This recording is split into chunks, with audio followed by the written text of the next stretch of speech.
할렐루야. 예배의 자리에 오신 여러분에게 하나님의 은혜와 평강이 함께 계시기를 축원합니다. 우리 앞에 카메라를 보시면서 영상 예배 드리시는 분들에게 한번 손을 흔들며 인사했으면 좋겠는데요. 우리 카메라 보면서 한번 인사할까요? 자, 빨리 뵙기를 원합니다. 그리고 옆에 뒤에 계신 분들과도 인사하겠습니다. 반갑습니다. 잘 오셨습니다. 반갑습니다. 감사합니다. 설교를 시작하면서 방역에 대한 이야기를 한 지도 벌써 몇 달이 지났습니다. 그만큼 이 방역 지침을 지키는 것이 목회와 신앙생활에 있어서도 지대한 영향을 받는 것이 되었습니다. 계속해서 여러분들이 안전수칙을 잘 따라주셔서 대단히 감사합니다. 사실 이거 굉장히 번거롭고 귀찮은 일이고 또 어떻게 보면 하기 싫은 것일 수도 있는데 여러분들이 적극적으로 잘 협조해 주셔서 참으로 감사를 드립니다. 방역 지침을 조금 강화해서 우리 예배 봉사자들도 전부 다 마스크를 착용하도록 했습니다. 조금 답답하시더라도 잘 착용해 주시기를 바라고, 또 설교 시간을 제외한 시간에는 다 문을 개방해 놓으려고 합니다. 그러니까 혹시 문 쪽에 가까이 계시는 분들은 문을 잘 열어두셨다가 설교 시간에만 이렇게 닫아주시면 되겠습니다. 바이러스가 그렇게 쉽게 없어질 것 같지가 않습니다. 한국국립중앙의료원 신종감염병 중앙임상위원회에서 오명돈이라고 하는 위원장이 이런 말을 했습니다. 백신이 개발되더라도 이거 쉽게 끝나지 않을 거랍니다. 그래서 락다운과 봉쇄 조치는 장기적인 해결책이 될 수 없다고 말했습니다. 이 바이러스 침투 부위가 신체 외부에 위치한 호흡기 질환의 특성상 백신이 나오더라도 완벽하지 않다는 것이죠. 간염 같은 질병은 백신으로 90% 이상 예방이 가능하지만 이 코로나는 다르다고 합니다. 그래서 미국 식품의약국 FDA에서도 이 코비드-19 백신 허가 기준이 질병 예방 효과 50% 정도밖에 되지 않는답니다. 그러니까 백신이 나와도 기대할 수 있는 게 그렇게 대단하지 않다는 것이죠. 그래서 뭐라고 주장을 하느냐면 가장 기본적인 안전수칙을 지키는 것이 중요하다라고 강조했습니다. 마스크를 쓰는 거, 거리를 유지하는 거, 손을 잘 씻는 거, 이런 게 중요하다고 합니다. 이 오 위원장은 특별히 입으로 숨 쉬는 활동이 많이 취약하다고 그래요. 그래서 무슨 얘기까지 나오냐면 밥 먹으면서 말도 하지 말래요. 여러분 참 살기가 어려워졌습니다. 그렇죠? 운동하지 말라는 거예요. 운동 안 하고 어떻게 살아요? 그렇죠? 밥 먹지도 말고 뭐 노래도 하지 말라고 그러고 뭐 하지 말라는 게 너무 많습니다. 이대 목동병원 호흡기내과 천은미 교수는 이런 말도 했어요. 이 코비드 19을 막는 시작과 끝은 마스크다. 백신인 셈이죠.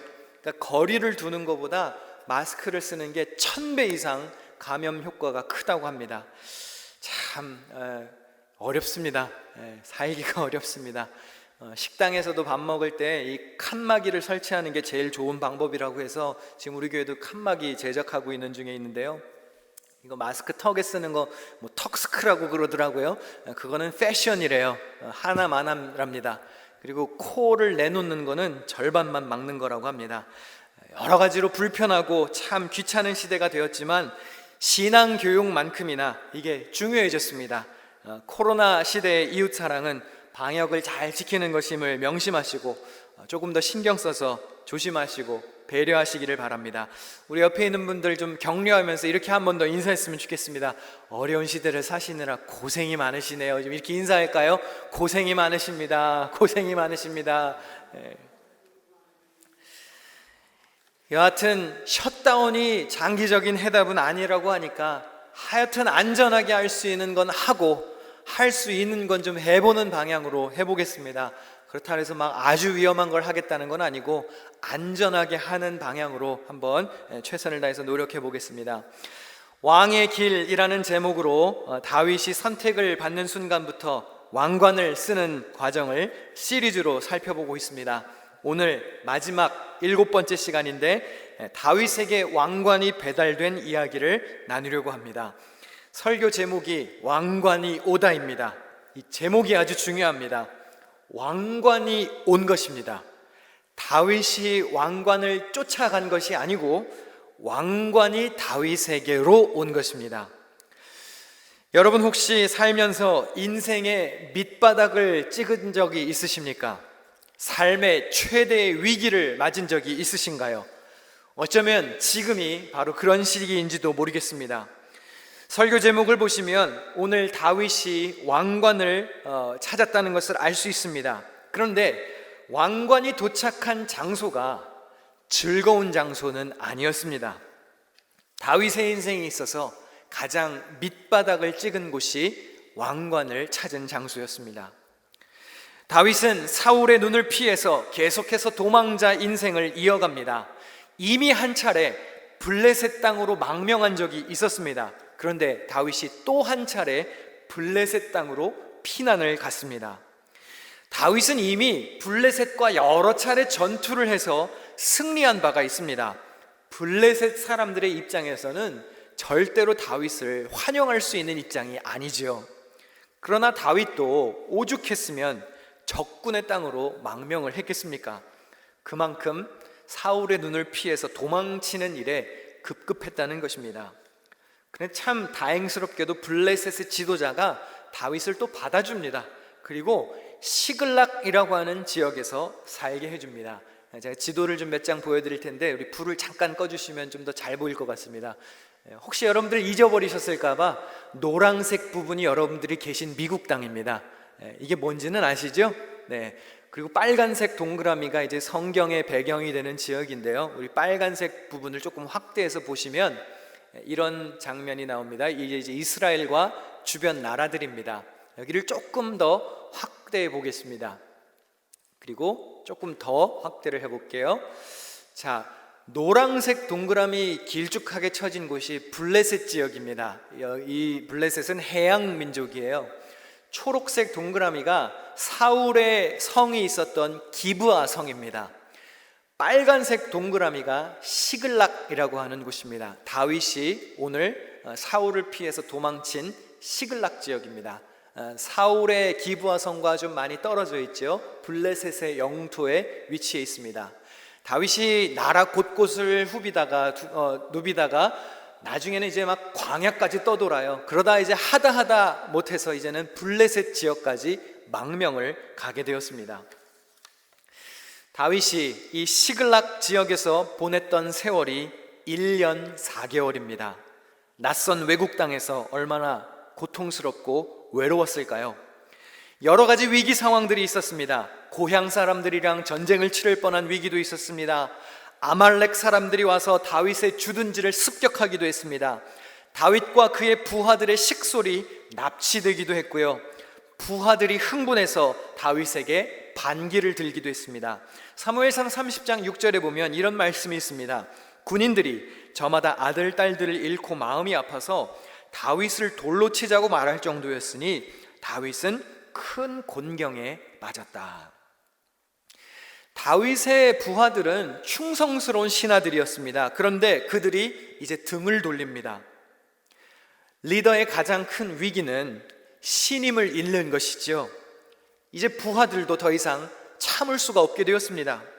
고향을 떠나서 사는 것도 불안한데 다윗 대장 하나 믿고 이렇게 살아왔는데 일이 자꾸 꼬이기만 하니까 이들도 인내심에 한계가 온 것입니다. 아마 어쩌면 다윗의 부하들 중에는 이렇게 말하는 사람이 있었을지도 모릅니다. 아니 거보십시오, 기회 있었을 때 사울을 죽였어야 될 거 아닙니까? 진작에 사울을 죽였으면 지금쯤 왕위에 앉아서 편안하게 먹고 놀 것 아닙니까? 왜 그러길래 2번씩이나 살려주고 이 고생을 하십니까? 아마 다윗에게 이렇게 불평하는 사람도 분명히 있었을 겁니다. 이 시글락이라고 하는 장소는 다윗에게 있어서 인생 최대의 절망과도 같은 장소입니다. 아직 이쪽에서 이 문제를 해결하지 못했는데 저쪽에서 또 다른 문제가 나를 덮치는 곳입니다. 여기서 아직 이놈이랑 실컷 싸우고 있는데 뒤에서 또 다른 놈이 나타나서 나의 뒤통수를 치는 곳이 시글락이라고 하는 곳입니다. 하나님 마음에 들어서 선택을 받은 차기 왕이 사울에게 쫓겨서 도망다닙니다. 블레셋 사람들 틈에서 위기를 경험합니다. 비열한 아말렉 족속에게 습격을 당하고 가족들을 뺏깁니다. 그리고 이제는 부하들에게까지 돌맞을 처지가 되었습니다. 인생이 한번 파란만장하지요? 차기 왕의 인생이 왜 이렇게 이 모양일까요? 되는 일이 있다 없다? 되는 일이 하나도 없습니다. 왕의 후계자가 왜 이렇게 처량한 것일까요? 아마 다윗도 지쳐갈 겁니다. 뭐 왕이고 뭐고 다 때려치고 싶었을지도 모릅니다. 그냥 평범하게 살고 싶었을지 모릅니다. 어쩌면 그냥 목동 시절로 돌아가는 게 나을지도 몰라요. 아무리 냄새 나더라도 양똥 치우는 게 낫지. 여러분 해도 이건 너무한 것 아닙니까? 왕의 후계자가 참 처량합니다. 그런데 다윗은 참 대단한 것이요, 이 와중에도 하나님 마음에 합한 사람처럼 행동합니다. 사무엘상 30장 6절 말씀 전체를 같이 한번 읽어보겠습니다. 시작. 백성들이 자녀들 때문에 마음이 슬퍼서 다윗을 돌로 치자 하니 다윗이 크게 다급하였으나 그의 하나님 여호와를 힘입고 용기를 얻었더라. 할렐루야. 인생 최대의 순환을 겪으며 다 포기하고 싶을 때, 힘이 빠지고 마음이 다급하고 불안하고 초조할 때 성도들이 취해야 할 태도입니다. 여호와 하나님으로 인해 힘과 용기를 얻어야 합니다. 할렐루야.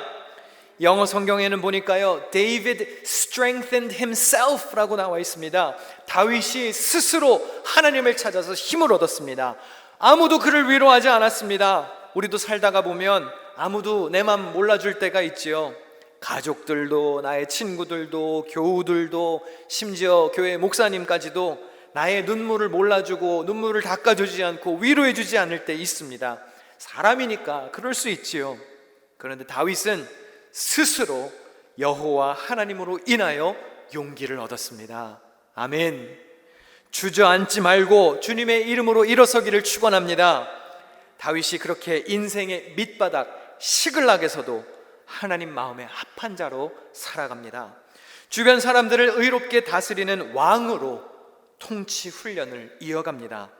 시련을 잘 극복해서 가족들도 구출하고 분열된 위기에 놓인 부하들도 하나로 모았습니다. 그렇게 모든 영광을 다 하나님께 돌렸습니다. 다윗이 그렇게 시글락이라고 하는 곳에서 삶의 폭풍을 경험하고 있을 때의 일입니다. 어느 날 옷이 찢어진 군사 하나가 다윗에게 찾아왔습니다. 그리고 무언가 어두운 소식을 전해줄 것만 같습니다. 그의 말을 한번 들어보겠습니다. 우리의 군인들이 싸움터에서 달아나기도 하였고 또 그 군인들 가운데는 쓰러져 죽은 사람도 많습니다. 사울 임금님과 요나단 왕자께서도 전사하셨습니다.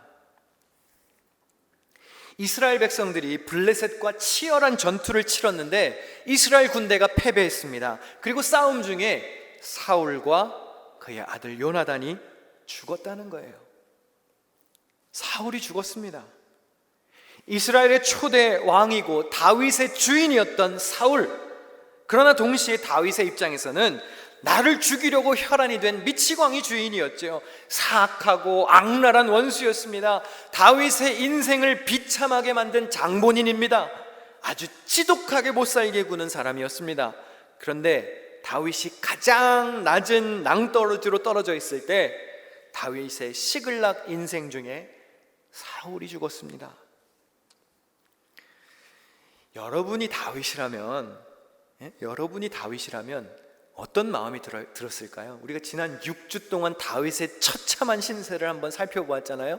여러분이 다윗이었으면 어떤 생각이 들었을까요? 속 시원하지 않을까요? 저만 그런가요? 여러분들은 다 의로운 분들이세요? 속 시원하지 않을까요? 아니 물론 장인 어른이에요. 자기 가장 절친한 친구의 아버지이기도 합니다. 그래서 아마 마음이 복잡했을 것입니다. 그런데 차기 왕 다윗의 입장에서는 현직 왕 사울이 죽었으니까 여러분 좋아해도 되지 않을까요? 할렐루야.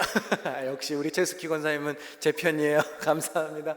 제가 마지막으로 질문 한번 하겠습니다. 여러분 이 시리즈 마지막인데 마지막으로 한 번만 여쭤보겠습니다. 여러분 이제는 좀 좋아해도 되지 않아요? 이제는 좀 좋아해도 되겠죠? 우리 집사님 권사님들 지금까지 동의를 안 해주셨지만 이젠 좀 좋아해도 되겠죠? 잔치 좀 벌여도 되지 않을까요? 내가 안 죽였어요. 지가 알아서 죽어주셨어요. 그러면 좋아해도 되지 않을까요? 원수가 사라졌는데? 여러분, 지난주에 다윗이 사울을 살려주면서 이런 말을 했었어요. 여호와께서 그를 치시리니 혹은 죽을 날이 이르거나 또는 전장에 나가서 망하리라. 슬라이드가 나오면 더 은혜로웠을 것 같은데. 네, 감사합니다. 다윗이 이렇게 말했습니다. 전쟁에 나가서 망할 거다. 그 예견한 대로 진짜로 됐습니다. 전쟁 중에 망했습니다. 사울 밑에서 지겹도록 고생을 했는데 이제 도망자 인생을 끝내도 됩니다. 집에 가도 돼요. 그러면은 기쁨 나음으로 막 파티를 하면서 부하들과 왕좌로, 왕궁으로 복귀하면 되는 것 아닐까요? 좋아해도 되겠죠? 그런데 다윗의 반응이 우리를 부끄럽게 만듭니다. 다윗은 이렇게 했습니다. 이에 다윗이 자기 옷을 잡아 찢음에 함께 있는 모든 사람도 그리하고 사울과 그의 아들 요나단과 여호와의 백성과 이스라엘 족속이 칼의 죽음으로 말미암아 저녁 때까지 슬퍼하여 울며 금식하니라. 금식하니라. 좋아하지 않았어요. 파티하지 않았어요. 다윗은 하나님 마음에 합한 사람입니다. 왕권에 눈이 먼 사람이 아니에요. 야망에 불타는 사람이 아닙니다. 원수마저도 끌어안는 포용력 있는 사람이었죠. 어떻게 합니까? 다윗이 사울을 최고로 예우합니다. 사울을 예우해요. 원수가 죽었는데도 끝까지 사울을 존중합니다. 여러분, 어쨌든 떠나는 사람, 은퇴하는 사람, 길을 마친 사람은 잘 예우해야 합니다. 그게 하나님 마음에 합한 자가 했던 행동이에요. 사울을 위해서 노래를 지었습니다. 슬픈 노래를 지었습니다. 유다 족속에게 가르치게 했습니다. 그 감동적인 시 애가의 일부를 제가 한번 읽어드리겠습니다. 사무엘하 1장 19절부터 26절까지입니다. 이스라엘아, 내 영광이 산 위에서 죽임을 당하였도다. 오호라, 두 용사가 엎드러졌도다. 사울과 요나단이 생전에 사랑스럽고 아름다운 자이러니 죽을 때에도 서로 떠나지 아니하였도다. 그들은 독수리보다 빠르고 사자보다 강하였도다. 이스라엘 딸들아, 사울을 슬퍼하여 울지어다. 그가 붉은 옷으로 너희에게 화려하게 입혔고 금놀이개를 너희 옷에 채웠도다. 오호라, 두 용사가 전쟁 중에 엎드러졌도다. 요나단이 내 산 위에서 죽임을 당하였도다. 내 형 요나단이여, 내가 그대를 애통하면 그대는 내게 심히 아름다움이라. 그대가 나를 사랑함이 기이하여 여인의 사랑보다 더하였도다. 이 시를 묵상하면 정적이 흐릅니다. 부끄럽기도 하고요, 존경스럽기도 하고요, 좀 안쓰럽기도 합니다. 아니 여러분, 적군이 사라지면, 원수가 사라지면 좀 기뻐할 만도 하지 않을까요? 그러나 다윗은 그렇게 하지 않았습니다. 공동체의 애통으로 사울과 요나단의 죽음을 슬퍼했고 그를 최고로 예우했습니다. 간혹 어떤 성서학자들은 이 다윗의 애도를 정치적인 쇼로 해석하기도 합니다. 그런데 우리가 지난 6주 동안 살펴본 다윗의 행동을 보면 그의 애도는 진실성 있는 것이라는 것을 금방 알 수 있습니다. 그런데 여러분, 놀라운 사실을 한 가지 알려드리고 싶습니다. 사울과 요나단의 부고를 알렸던 이 전령이 사울의 죽은 소식을 알려주면서 다윗에게 무엇을 가지고 왔는지 아십니까? 사무엘하 1장 10절입니다. 그의 머리에 있는 왕관과 팔에 있는 고리를 벗겨서 내 주께로 가져왔나이다. 왕관이 왔습니다. 지긋지긋한 도망자 인생이 끝났습니다. 이제 집에 가도 돼요. 밑바닥 인생을 청산해도 됩니다. 왕관이 왔습니다. 그런데 왕관이 왔을 때 다윗은 잔치를 벌이지 않았습니다. 제가 다윗이었으면요, 이 왕관을 봤을 때 눈이 돌아갔을 겁니다. 아마 그 자리에서 파티를 했을지도 몰라요. 그리고 속이 시원해서 아마 이렇게 말했을지도 모릅니다. 드디어 끝났어. 와, 이제 내 차례구나. 다 죽었어. 사울 식구들 가만두나 봐라. 그러면서 아마 피의 복수를 다짐하며 이제는 내가 왕이야 하면서 복귀했을 겁니다. 그런데 다윗은 그러지 않았어요. 그는 성급한 사람이 아니었습니다. 가벼운 사람이 아니었습니다. 여러분, 우리에게 다가오는 모든 은혜와 축복이 하나님의 선물임을 고백해야 합니다. 우리가 가진 모든 것이 하나님의 은혜라고 고백할 수 있어야 합니다. 여러분의 왕관을 존중해야 합니다. 여러분 앞에 놓여진 축복을 겸허히 받아들여야 하는 것입니다. 왜 하필 왕관이 시글락에 왔을까요? 분명히 이유가 있습니다. 하나님은 인생의 밑바닥에서 신음하고 있는 사람들을 잘 돌보라는 뜻으로 다윗이 시글락 인생을 살 때 왕관을 보내신 겁니다. 잘 들으십시오. 단순히 때가 되어서 왕이 되는 게 아닙니다. 단순히 순서가 왔기 때문에 지도자가 되는 것이 아닙니다. 단순히 자격 요건이 충족됐기 때문에 왕이 되는 것이 아닙니다. 교회의 직분도 마찬가지입니다. 때가 되어서 하는 게 아니에요. 자격 요건이 됐기 때문에 하는 것이 아닙니다. 사회 전반에 걸쳐서 가장 높은 사람부터 인생의 가장 밑바닥에 있는 사람까지 세심하게 돌보는 왕이 되라고 하나님이 밑바닥 인생에 있을 때 다윗에게 왕관을 보내신 거예요. 통치자로서의 자질이 있다는 것을 하나님이 증명하시고 나서야 그에게 왕관을 갖다 주셨습니다. 여러분, 리더의 자리에 있기를 원하십니까? 혹은 지금 리더의 위치에 계십니까? 여러분, 승진과 존경을 원하십니까? 감투를 원하십니까? 그렇다면 시글락이 어떤 곳인지를 알아야 됩니다. 밑바닥에서 고생하는 사람들이 어떻게 살아가는지를 알아야 합니다. 왜냐하면 그들의 마음을 헤아릴 줄 알아야 참된 지도자이기 때문입니다. 오늘 설교의 제목처럼 왕관이 다윗에게 온 거예요. 다윗이 왕관을 쫓아다니지 않았습니다. 어떻게 하면 내가 왕이 될 수 있을까? 야망에 불타면서 왕관에 집착하지 않았습니다. 때가 되니까 왕관이 왔습니다. 여러분, 하나님은요, 여러분의 삶을 면밀히 관찰하시면서 여러분이 준비가 되었다고 하나님께서 생각하실 때 여러분들에게 빛나는 면류관을 씌워주실 것입니다. 여러분들이 찾아 나서지 않아도 돼요. 하나님이 알아서 갖다 주실 거예요. 어디로 왔습니까? 시글락으로 왔습니다. 가장 빛나는 영광이 인생의 가장 고통스러운 장소로 찾아왔습니다. 그걸 보고 다윗이 기뻐할 수 있었을까요? 숙연하게 받아들이는 거예요. 혹시 지금 이 자리에 계신 분들 중에 시글락을 지나가고 계시는 분이 있을지 모르겠습니다. 시글락은 다윗에게 있어서 지옥과도 같은 곳이었습니다. 힘이 완전히 빠진 곳입니다. 혼자 두 발로 도저히 버틸 수 없는 곳이었습니다. 그런데 그곳으로 왕관이 왔습니다. 인생의 밑바닥을 경험하고 계시는 분들이 계시다면 기억하십시오. 여러분의 왕관이 오고 있습니다. 인생의 가장 긴 밤을 보내고 계십니까? 셀 수 없는 문제들로 고통스러워하고 계십니까? 사는 게 너무 고통스럽고 괴로워서 죽을 지경이신가요? 하나님께서 보내시는 영광스러운 빛이 가까이 오고 있음을 믿어야 합니다. 하나님은 여러분을 지켜보고 계십니다. 절대로 주저앉도록 가만히 두시지 않습니다. 어두운 시절을 지나가고 나면 하나님께서 반드시 빛나는 면류관으로 여러분들에게 상 주실 것임을 믿어야 합니다. 소망을 잃지 말고 인내하시기를 바랍니다. 여호와 하나님으로 인해 용기를 얻어야 합니다. 이 또한 지나갈 것입니다. 신실하신 하나님을 믿으며 포기하지 말아야 합니다. 아직 끝난 것이 아닙니다. 왕관이 시글락으로 오는 중입니다.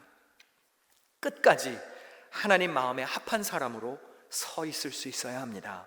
그래야 승리의 영광을 맛볼 수가 있습니다. 예수 그리스도께서도 비슷한 삶을 사셨지요. 하늘의 영광을 다 버리시고 가장 낮은 자리에 겸손히 임하셨습니다. 그분은 머리 둘 곳조차 없으셨습니다. 늘 거절당하셨고 외면당하셨으며 고통을 당하셨습니다. 그러나 그 와중에서도 잃은 양 한 마리를 찾아 나서는 사랑과 열정을 보여주셨습니다. 약한 자들에게 손 내밀고 아픈 자들을 치료하며 회복시키는 분이셨습니다. 십자가에 죽으셨지요. 아마 예수님에게 있어서 십자가가 시글락과 같은 장소였을 것입니다. 죽으셨지만 죄와 사망을 이기시고 부활 승천하시어서 하늘의 영광과 영원한 삶의 소망을 우리에게 보여주셨습니다. 세상을 이기신 예수 그리스도께서 지금 이 순간에도 여러분과 함께 계신다는 사실을 믿으시기를 바랍니다. 죽음과 같은 곳에 있을지라도 무덤을 이기신 승리를 보게 하실 것입니다. 이 어둠의 터널 끝에 서서 시글락에서 왕관을 발견하는 그런 복된 삶의 주인공들이 되시기를 주님의 이름으로 간절히 축원합니다. 기도하겠습니다.